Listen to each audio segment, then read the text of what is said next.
Nous avons beaucoup prié et nous continuons. Nous continuerons à prier. Et c'est parce que cela est ainsi que nous attendons l'exaucement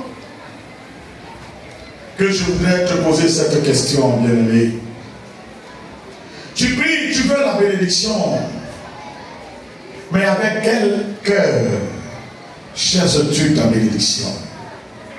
Le thème de mon message est comment Dieu voit ton cœur.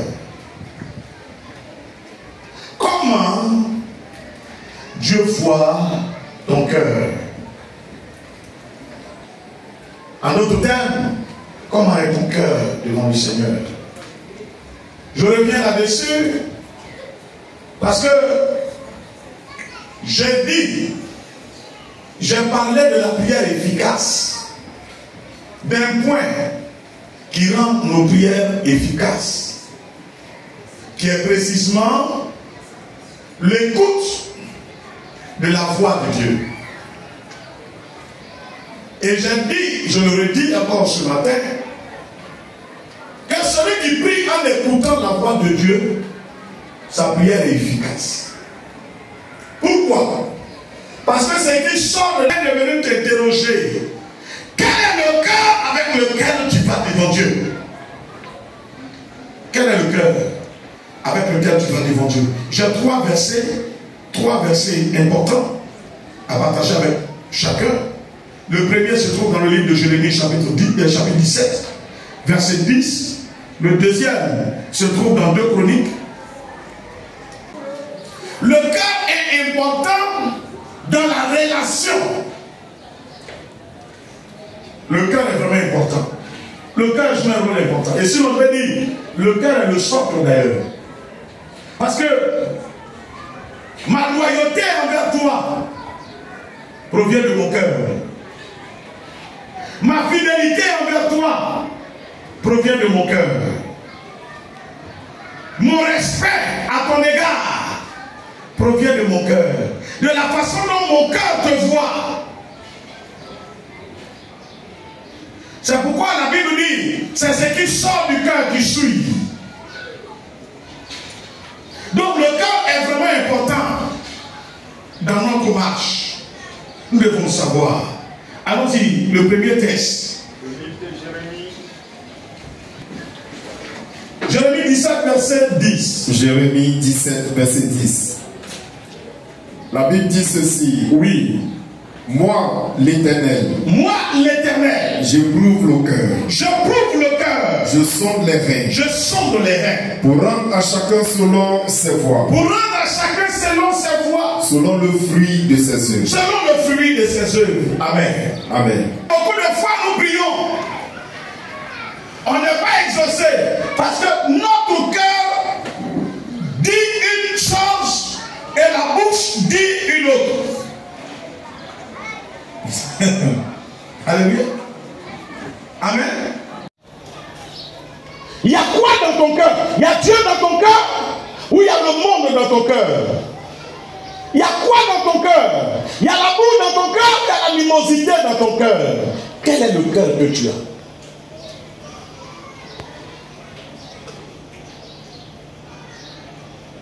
Il y a la haine en toi, il y a le noir en toi, ou il y a la bonté en toi.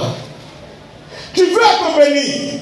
Je veux que tu sois béni. Dieu veut que tu sois béni. Mes frères, sœurs, quel est le cœur que tu as pour réclamer cette grâce-là? Il dit, verset 10, moi l'Éternel, je prouve le cœur. Comment on peut dire je prouve le cœur? Je teste le cœur. Moi, je teste le cœur. On dit, le monsieur là voulait me tester pour voir. Il voulait m'essayer pour voir. J'essaye le cœur. Hier, j'ai compris quelque chose que j'ai partagé hier soir. Que j'ai dit avec quelques personnes qui étaient à la maison. Que j'ai dit tout à l'heure ici. Le Seigneur me parlait de dîmes, d'offrandes. Et puis il me disait, tu sais, tout ce que vous avez m'appartient. C'est moi qui vous donne. C'est moi qui vous permets d'avoir. Mais de par la dîme, je vois ton attachement, ta fidélité, ta loyauté. Quelqu'un qui ne peut pas être fidèle à Dieu dans cette dîme ne peut pas dire qu'il est fidèle dans sa vie, il ne peut pas dire qu'il est loyal dans sa vie. C'est vrai. Celui qui ne m'apporte pas, il est sous malédiction. Mais celui qui est régulier, qui est fidèle à cela, je l'appelle fidèle serviteur. Alléluia. Alléluia. Mais pourtant souvent, on ne voit pas cela sur ce temps-là. Alléluia. Nous, quand on vient payer nos dîmes, on voit la malédiction qui sera brisée. Mais au-delà de la malédiction qui sera brisée, Dieu éprouve ta fidélité. Il dit, je peux m'en passer. C'est moi qui donne. C'est lui qui a tout. C'est lui qui te donne. Il te demande juste la dîme. Tu trouves des excuses. S'il voulait trouver des excuses, est-ce qu'il allait pouvoir t'en donner? Excuse, Dieu en a. Dieu en a. Parce qu'il gère le naturel et le surnaturel. Mais Dieu ne trouve jamais d'excuses. Face à nos situations, il répond à nos prières. Point. Alléluia. Mais pourquoi souvent on a des problèmes là de fidélité? C'est parce que le cœur n'est pas 100% acquis pour Dieu. On déplace les choses. C'est pourquoi l'accomplissement de nos bénédictions sont difficiles. Dieu nous veut fidèles. Il cherche en toi la fidélité, la loyauté. Dieu veut que tu sois fidèle, que tu sois loyal. Alléluia. Alléluia. Amen, amen. Être bon envers les gens et tout, d'accord. Mais être fidèle à son Dieu apporte la grâce et la bénédiction. Celui qui privilégie Dieu avant tout, celui-là bénéficie de la grâce de Dieu parce que Dieu le privilégie. Est-ce que tu m'entends bien? Quand Dieu t'éprouve, comment il te voit? Comment il voit ton cœur? Comment Dieu voit cela? C'est la question que je suis venu te poser.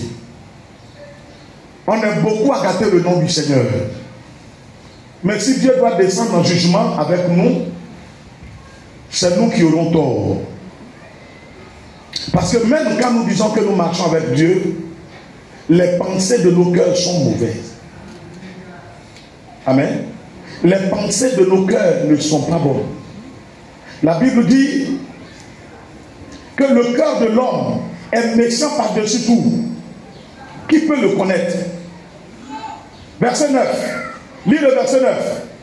Regarde ce qu'il dit du cœur. Regarde ce qu'il dit du cœur. Verset 9. De Jérémie 17. Joie quand il médite le mal contre toi. Il t'annonce au Père quand il médite le châtiment contre toi. Alléluia. Il demande à Dieu de le bénir quand il souhaite le malheur à quelqu'un d'autre. Elle dit au Seigneur, je veux me marier. Il dit au Seigneur, je veux des enfants. Quand il regarde l'enfant de l'autre, il dit, ça m'appelle enfant. Tu veux être béni, mais avec quel cœur? Quand Dieu te regarde, comment il voit ton cœur? Alléluia. C'est important ce matin. Tu veux le bonheur et tu ne veux pas le bonheur de l'autre. Comment tu vas avoir le bonheur? Même si ça se matérialise, mais tu ne pourras pas jouir, tu ne pourras pas profiter parce que ton cœur est comment? Méchant. Ton cœur est ton peur. Alléluia. Alors je suis venu ce matin te dire, un cœur juste, un cœur fidèle, ne trompe pas les gens, ne t'amuse pas avec les gens, ne joue pas avec les sentiments des gens, n'aie pas de mauvaises pensées, parce que le Dieu que tu pries est un Dieu juste, fidèle. Et la Bible dit, tel il est, tel nous devons aussi être. Amen. C'est pourquoi je dis beaucoup de personnes ne peuvent pas devenir chrétiens. Alléluia. Amen. Frère, aujourd'hui n'est pas un jour de prédication. Mais laisse-moi te dire une chose. C'est que tu demandes à Dieu, est le cœur qui convient à Dieu pour que Dieu te le donne. On a prié pour l'examen tout à l'heure. Ne souhaite pas le malheur de l'autre.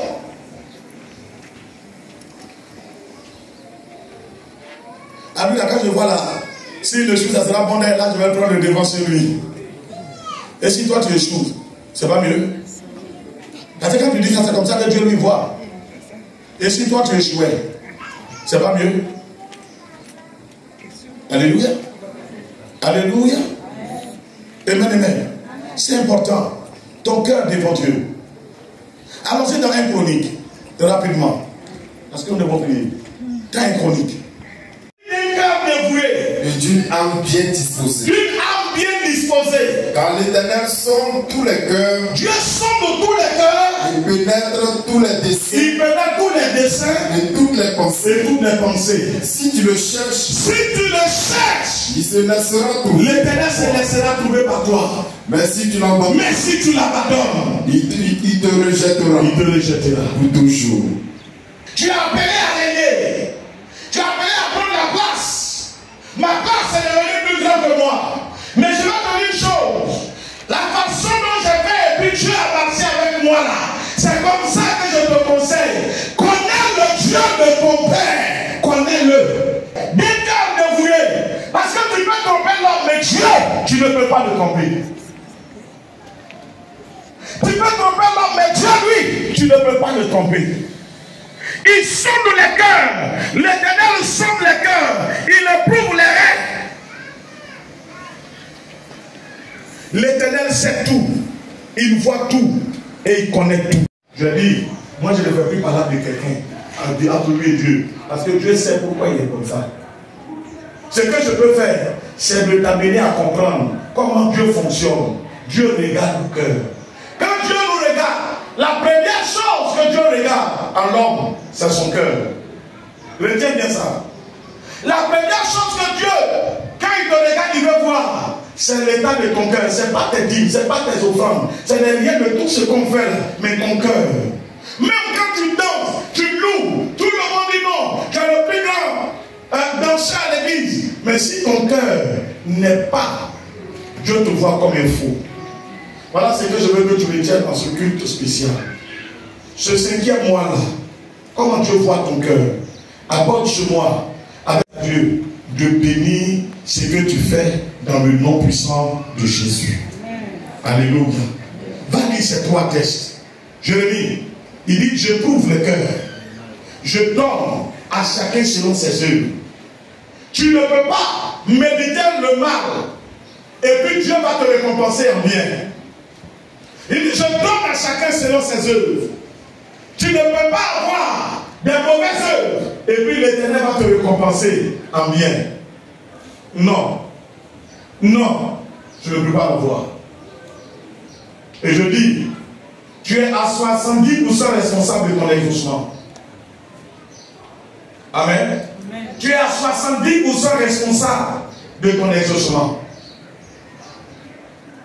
Et les 30% qui vont rester, je te dis que Dieu les a déjà fait. La Bible dit qu'il a payé le prix à la croix. Éphésiens nous dit, nous sommes déjà bénis dans les lieux spirituels en Jésus-Christ de toutes sortes. Que Dieu te bénisse. Cette semaine, j'ai parlé de la prière le mercredi. Le jeudi, j'ai parlé de l'écoute de la voix de Dieu pour pouvoir prier, pour avoir une prière efficace. Ce matin, je te parle d'avoir un cœur bien disposé, une âme bien disposée. Ne sois pas animé de mauvaises pensées. Ce que tu n'as pas vu, ne fais pas, ne dis pas. Souvent, les gens qui disent des choses sur des gens, je vais vous dire une chose, vous détruisez la vie des gens. Arrête. Ce que tu n'as pas vu, il ne faut pas dire. Parce qu'il est difficile d'effacer ce qui est déjà entendu dans l'esprit de quelqu'un. Si tu dis que lui là, c'est un voleur, l'autre a retenu que c'est un voleur. Quand tu vas revenir pour dire, je me suis trompé, il n'est pas voleur. Il dit, ok, j'ai compris, mais il retient que c'est un voleur. Demain, si quelqu'un d'autre vient dire c'est un voleur, il va dire. On m'avait déjà dit. Parce qu'il a quoi? Il a gardé l'image que tu as fait hier. Alléluia. Ne gâte pas la vie des autres. Quand toi tu veux que Dieu construise pour toi, ne gâte pas pour les autres. Alléluia. Que Dieu te bénisse. Si tu n'es pas fâché, acclame Dieu.